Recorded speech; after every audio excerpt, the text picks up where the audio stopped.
저는 제가 길이라는 단어를 그 어떤 단어보다 매우 매우 좋아합니다. 자주 사용하기도 하고요.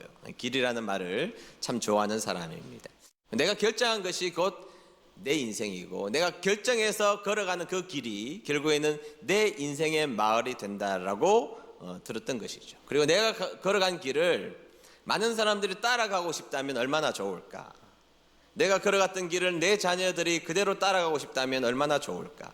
내가 성도로서 걸어가는 길을 성도님들이 따라 걸을 수 있다면 얼마나 행복할까. 내가 목회자로서 그 길을 걷는 그 길을 다른 목회자들이 최인선 목사님처럼 저 길로 걸어가고 싶어라고 말한다면 얼마나 행복할까. 그런 생각을 하면서 길에 대한 생각을 마음속에 가지게 되었던 것이죠. 여러분들이 걷는 그 길은 지금 어떤 마을을 이루고 계시는지에 대해서 오늘부터 고민하셨으면 좋겠다는 생각이 듭니다. 여러분들이 그동안 걸어오셨던 길들이 어떤 마을을 형성하고 있는지는 매우 중요한 문제일 수 있다는 것이죠. 길, 중요한 말이라고 생각합니다. 복 있는 사람은 죄인의 길에 서지 않는다, 그렇게 말하고 있고, 시편 1편은 계속해서 이렇게 말합니다. 의인의 길은 여호와께서 인정하시나 악인의 길은 망하리로다. 아멘. 네. 그래서 영적으로도 길이 있다는 거예요. 영적으로도 길이 있다. 여러분, 우리가 예수님을 믿는 게 아무 게 아니라는 거예요. 예수님 믿는 것도 길이 있고, 그 길을 쭉 가다 보면 우리가 이루는 마을들이 존재하게 된다는 것을 성경에서는 우리에게 말씀해 주고 있다는 것이죠. 저는 오늘 여러분들과 길에 대해서 말하려고 지금까지 이 이야기를 했던 것입니다. 자, 오늘 여러분들과 세 가지 길에 대한 이야기를 할 텐데, 자, 첫 번째, 나의 결정보다 약속의 결정의 길을 우리는 걸어가야 한다는 것입니다. 신앙생활 하신 분들은, 그리고 아주 오래 믿지 않아도 이 이야기에 대해서 익숙한 이야기라고 생각합니다. 하나님께서 모세와 이스라엘에게 주시기로 약속했던 약속의 땅 가나안을 가는 그 길목에 모세가 정탐꾼을 가나안 땅에 보내게 되는 장면이죠. 정탐꾼을 보내게 됩니다.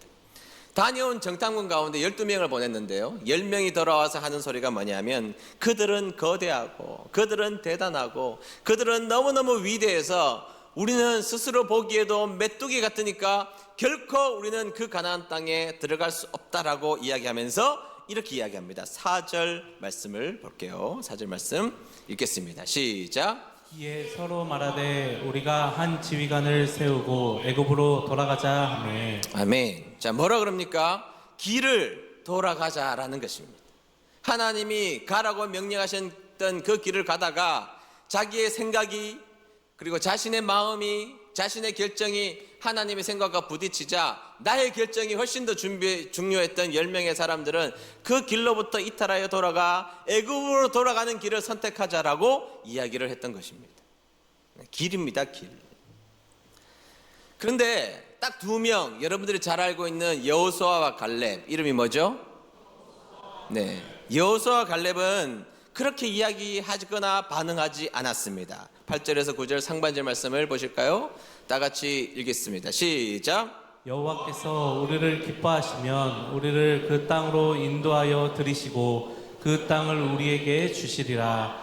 이는 과연 젖과 꿀이 흐르는 땅이니라. 다만 여호와를 거역하지는 말라. 아멘. 자, 여호수아와 갈렙은 그 길을 걸어갔습니다. 그리고 그의 눈들에도 정확하게 그들은 대단했고, 자신이 보기에는 자신도 작아 보였던 경험들이 왜 없겠습니까만, 그는 자신의 결정과 자신의 경험보다 훨씬 더 중요한 게 하나 있었는데, 그것은 하나님의 약속이었던 것이죠. 하나님이 그 땅을 주시기로 약속하셨다면 그 길을 걸어가야 된다. 그들은 우리의 밥이라고 분명하게 걸어가는 약속의 길을 그대로 걸어갈 것을 여호수아와 갈렙은 이야기했다라는 것입니다. 무엇이 중요하냐? 나의 힘, 나의 능력, 그들의 힘, 그들의 크기는 전혀 중요하지 않다라는 것입니다. 이 여호수아와 갈렙에게 중요한 것은 그런 상황이 아니라 하나님의 약속이 훨씬 더 중요하기 때문에 우리는 되돌아가는 길이 아니라 약속이 있는 이 길을 걸어가야 된다라고 명시하고 명쾌하게 설명해 주고 있다는 사실이죠. 여러분, 바람이 불면 힘드나요? 안 힘듭니까? 바람을 마주 대하면 굉장히 힘든 것이죠. 바람을 마주 대하면 힘든 것인데, 여러분 왜 힘드냐? 바람 앞에 마주 섰기 때문에 힘든 것입니다. 바람을 마주 대하면 그것을 그것은 역풍이 되지만 그러나 그 바람을 등지면 그 바람은 순풍이 되는 겁니다. 무엇을 이야기하는 거죠? 자세가 중요하다는 겁니다. 자세가.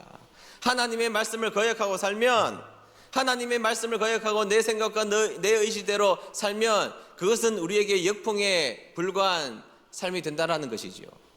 그러나 여러분, 하나님의 말씀 앞에 그 말씀에 순종하며 살아가는 인생이 될 때 내 인생에 불어오는 모든 모진 바람도 시간이 지나고 나면 그것이 순풍이었다는 사실을 깨닫게 된다는 것입니다. 자세가 중요합니다. 예수님 잘 믿어야 되죠. 자세가 중요합니다. 하나님이 약속하신 길로 걸어가면 그 어떤 바람도 우리 인생에는 순풍일 수밖에 없다는 것입니다. 그러나 하나님이 원하시는 길을 이탈하여서 걸어가면 세상의 모든 바람은 내 인생의 역풍으로 다가오게 된다는 것이죠. 그러면 하나님의 약속은 어떻게 합니까? 복잡하지 않습니다. 하나님이 이미 우리에게 말씀해 주신 이 성경 말씀을 통해서 우리는 하나님의 약속을 오늘도 여전히 받을 수 있고, 그래서 여러분 성경 열심히 읽어야 됩니다. 성경 말씀 일주일에 한 구절이라도 외워야 됩니다. 아멘. 하나님의 약속의 말씀을 마주 대하고 하나님의 말씀을 읽고 큐티를 하고 하나님의 말씀을 마주 대하는 자리에 섰을 때 하나님의 말씀이 가르치는 방향으로 내가 나아갈 수 있고 그 길로 걸어가면 세상에 여러분들을 향하여서 오는 수많은 바람은 다 순풍이 될 줄로 믿습니다. 여러분들의 인생에 부는 바람이 순풍이 되는 역사의 주인공 되시기를 주의 이름으로 축복합니다. 자, 두 번째, 상황이 아니라 기도로 길을 걸어가야 한다는 것입니다. 다 같이 읽어볼까요? 시작. 상황이 아니라 기도로 길을 걸어가야 합니다. 여러분, 출애굽한 이스라엘 백성들이 첫 번째 싸움을 합니다. 아말렉과의 싸움인데, 여러분 아말렉과 이스라엘과 정쟁이 됩니까? 아말렉은요 정규군이 있습니다. 나라입니다. 정규군이 있고 싸움에 능한 자들입니다. 근데 이스라엘은요 지난 400년간 노예였습니다. 무기를 다룰 줄도 모르고 무기를 만질 줄도 모릅니다. 열과 오를 맞힐 줄도 모르는 사람들입니다. 그리고 더 중요한 것은 400년간 노예로 있었기 때문에 분노의 감정이 억압된 것을 무려 400년간이나 했고, 자식이 태어나면 야 애굽 사람들이 뭐라 그래도 너는 꼼짝도 하지 마, 아무 말도 하지 마. 400년간 그 분노를 참는 방법을 가지고 있었던, 억압을 표출할 수 있는 능력이 없었던 그들이었기 때문에 의욕도 존재하지 않았던 사람들이 이스라엘 백성이었던 것입니다. 출애굽기 17장 8절 말씀 보겠습니다. 17장 8절 시작. 그때에 아말렉 사람들이 와서 르비딤에서 이스라엘과 싸웠습니다. 아멘. 자, 딴 거 보지 마시고, 자, 이 싸움을 누구와 누구의 싸움이라고 이야기하고 있는가 하면 아말렉과 이스라엘의 싸움이라고 말하고 있죠. 자, 누구와 누구의 싸움이라고요? 성경에서 그렇게 말하고 있는 거예요. 지금 성경에서 이 싸움은 누구와 누구의 싸움? 아말렉과 이스라엘 싸움이라고 누가 성경에서 그렇게 말하고 있단 말이죠. 그러니까 이 싸움은 분명히 시작할 때는 아말렉과 이스라엘의 싸움으로 시작한 것은 분명한 사실이죠. 그런데 마지막에 보면 출애굽기 17장 16절 보세요. 다 같이 읽겠습니다. 시작. 이르되 여호와께서 맹세하시기를 여호와가 아말렉과 더불어 대대로 싸우리라 하셨다 하더라. 아멘. 자, 그런데 여러분 이상하게 전쟁의 말미에 가서는 이 싸움을 누구와 누구의 싸움이라고 말하고 있는가 하면 여호와와 아말렉의 싸움으로 말하고 있어요. 여러분 이런 거 보면 신기해야 됩니다. 안 신기하니까 목사가 안 되신 것 같은데, 여러분 처음에 이 싸움은 누구와 누구와의 싸움이었습니까? 아말렉과 이스라엘과 아말렉의 싸움이었습니다. 그런데 마지막에는 여호와 하나님과 아말렉의 싸움으로 이 싸움이 주체가 바뀌어 있다는 것을 우리가 알 수 있다는 것입니다. 이스라엘이 사라지고 누가 그 싸움의 주인이 되셨어요? 여호와 하나님께서 싸움의 주인이 되셨다고 말하고 있어요. 그러면 여러분 도대체 중간에 뭐가 있었길래 이 싸움이 바뀌었을까요? 여러분 이걸 알면 우리의 인생의 키가, 우리의 인생이 승리할 수 있는 비결이 여기에 등장한다는 것이죠. 뭐가 바뀌었는가? 출애굽기 17장 11절 말씀입니다. 다 같이 읽습니다. 시작. 모세가 팔을 치켜들고 있는 동안에는 이스라엘 백성이 싸움에서 이겼지만 모세가 팔을 내리면 아말렉 사람들이 이겼습니다. 아멘. 자, 모세가 무엇을 들면? 팔을 들면 그럼 지금 이 팔을 들었다는 행위가 뭐 했다는 거예요? 응원했다? 기도했다. 그러니까 여러분, 모세가 팔을 들어서 기도하면 이스라엘이 이기고, 팔을 내려서 기도가 멈추어지면 아말렉이 이겨서, 여러분 아론과 홀이 모세의 팔을 치켜들어서 끝까지 기도하게 만들어서 결국에는 뭐 했다는 거예요? 승리하게 됐다는 것이죠. 여러분, 이게 중요한 겁니다. 모세가 기도하자, 처음에는 이스라엘과 아말렉의 싸움이었는데 모세가 기도하는 그 순간 이 싸움은 더 이상 이스라엘의 싸움이 아니라 하나님의 싸움이 되셔서 하나님이 아말렉과 싸우게 되었고, 세상을 지으신 하나님이 싸우시는데 감히 누가 이기겠습니까? 아말렉이 아니라 로마가 아니라 미국이 와도 하나님이 싸우시면 이기실 줄로 믿습니다. 여러분, 이게 중요한 겁니다. 여러분, 우리는요 누구하고 싸우는 거 보면 맨날 자기들끼리만 싸워요. 맨날 원수가 누구냐 보면 집에 있대요. 집에, 교회에 있대요. 집에 있고 교회에 있고 어디 있다. 맨날 우리들끼리 싸웁니다. 내 인격과 싸우고, 나에게 찾아온 병들이 너무 고통스러워서 싸우고, 나에게 일어난 일들이 절망스럽다고 싸우고, 갱년기 되면 다 싸웁니다. 다 싸워. 여러분, 주위에 이게 부채 붙이는 분들 좀 조심해야 됩니다. 굉장히 위험한 분들이에요. 있는가 보세요. 자꾸 덥다 그래요. 조심하시길 바랍니다. 다 싫고 맨날 그런 문제하고 싸우는, 맨날 별거 아닌 가지고 내 자존심 때문에 다른 사람들하고 싸우고. 내가 싸우니까요 우리끼리 다치고 승리자는 없고 패잔병만 있는 겁니다. 우리끼리 싸우면 승리자가 어디 있습니까? 다 패잔병만 있기 마련인 것이죠. 여러분, 살다 보니까 아말렉을 만납니다. 여러분, 지금 아말렉을 만난 분들이 이곳에 계십니다. 살다 보니까 뜻하지 않은, 나는 전투 능력이 하나도 없는데 위대한 아말렉, 대단한 아말렉, 저 산과 같은 아말렉을 만날 때가 있습니다. 그런데 여러분, 성경에서 우리에게 뭐라고 말씀하시느냐? 그 문제 앞에서 내가 하나님 앞에 손을 들어 기도하는 그 순간부터는 그것은 더 이상 나의 싸움이 아니라는 겁니다. 하나님이 싸워주시겠다는 겁니다. 그리고 하나님이 싸워주시면 그곳에 승리가 있는 줄로 믿습니다. 여러분, 이게 사실이 아니면 우리 아버지, 우리 할아버지들 세대, 믿음의 세대들이 왜 하나님 앞에 간절히 기도하면서 나의 문제를 대신 싸워주시는 하나님을 만났던 간증들을 하셨겠습니까? 그리고 우리 아버지들 세대에서도 여전히 자신의 등장했던 아말렉과 싸운 게 아니라 기도하여서 하나님께서 그 아말렉을 무찔러 주셨던 것을 느꼈던 우리 아버지 세대들이, 너희들 좀 제발 좀 기도해, 잠잠하지 말고 기도하면 하나님이 승리해 주실 거야. 2000년 해왔다. 2000년. 여러분, 이게 간증이고 이것이 진짜가 아니면 2000년간 누가 기도하겠습니까? 이게 사실이니까 기도하고, 내가 기도하면 싸움의 주체가 하나님이 되시기 때문에 기도했던 것이고, 하나님이 기도했더니 승리를 주셨으니까 오늘도 기도하자고 말하는 겁니다. 기도하는 여러분 되시기를 축복합니다. 이게 인생의 길이 바뀌는 길입니다. 오늘 여러분들의 아말렉은 누구십니까? 누구입니까? 어떤 문제입니까?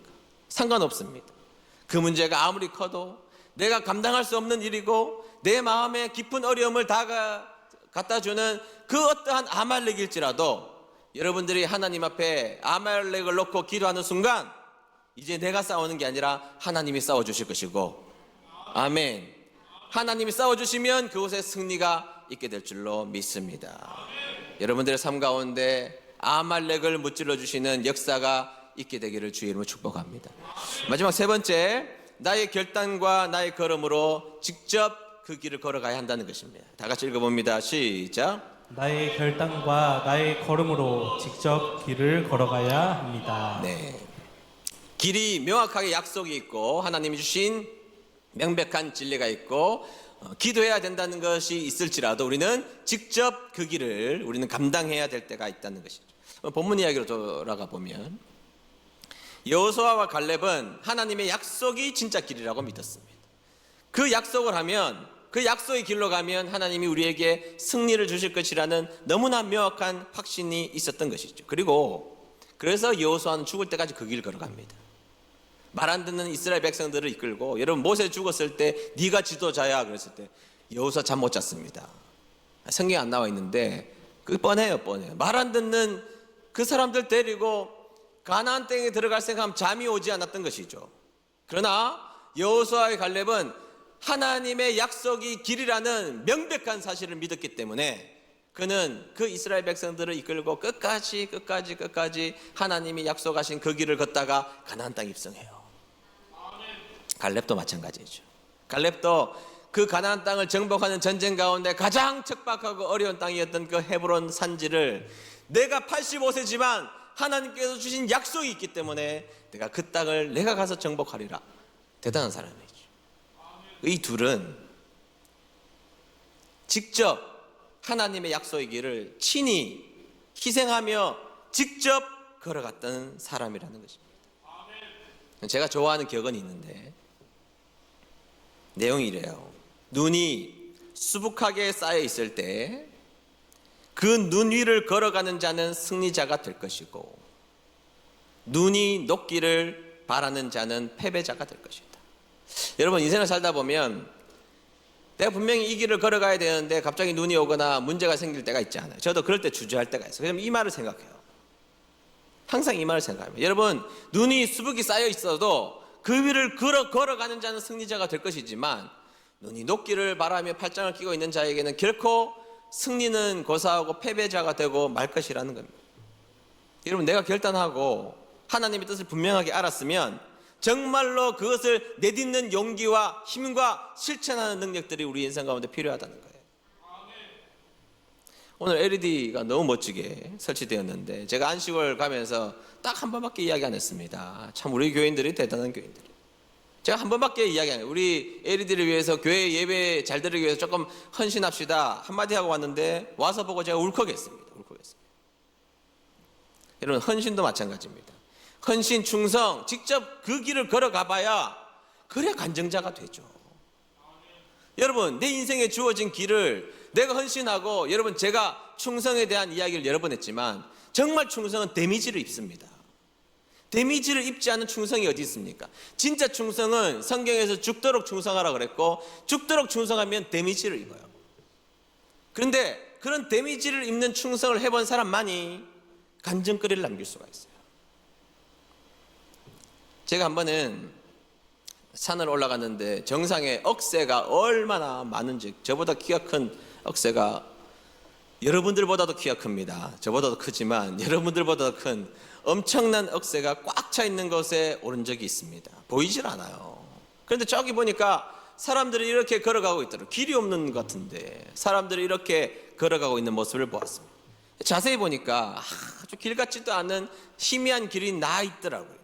그리고 그 길을 걸어가다 보니까 그분들과 만날 수가 있게 되었던 것입니다.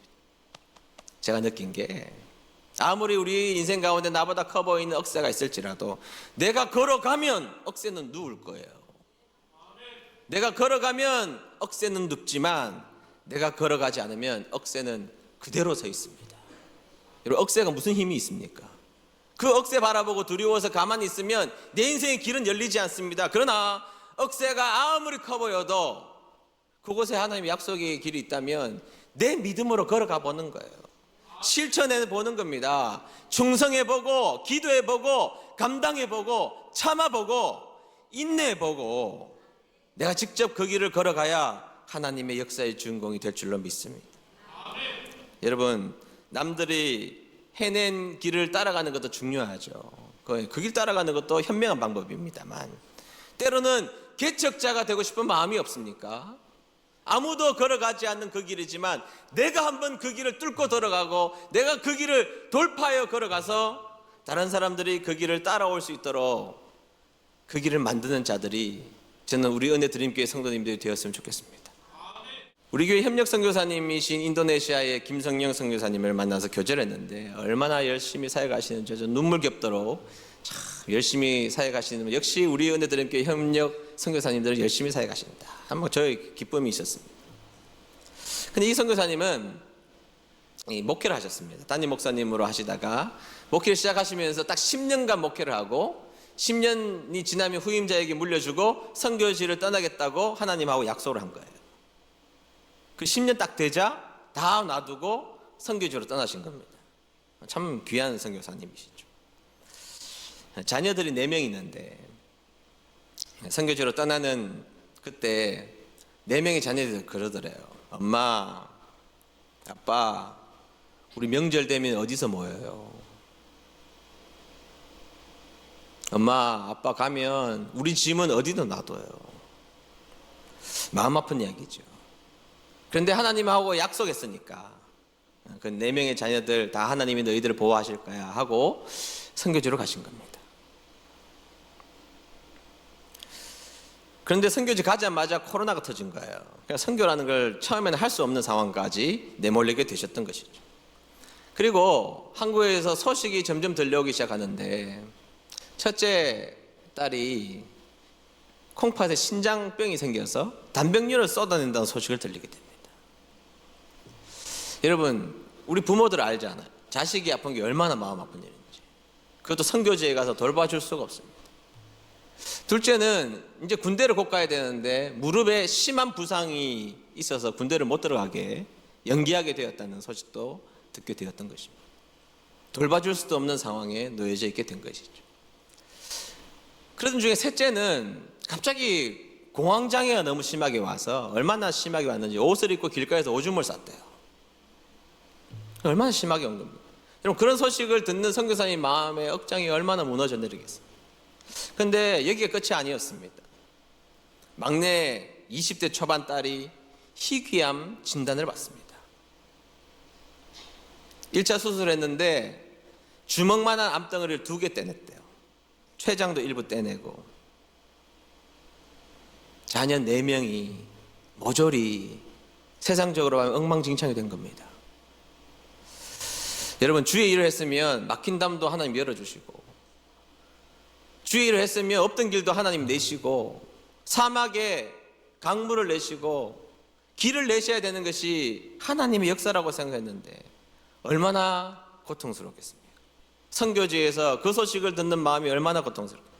막내가 수술하고 회복도 안 된 딸을 놔두고 선교지로 되돌아가는데 그때 진짜 선교지 가는 것 같더래요. 그래서 하나님 앞에 물으셨대요. 하나님, 제가 이 길을 가야 합니까? 이렇게 아픈데, 내 자녀들이 저렇게 고통스러워하는데 제가 이 길을 가야 합니까?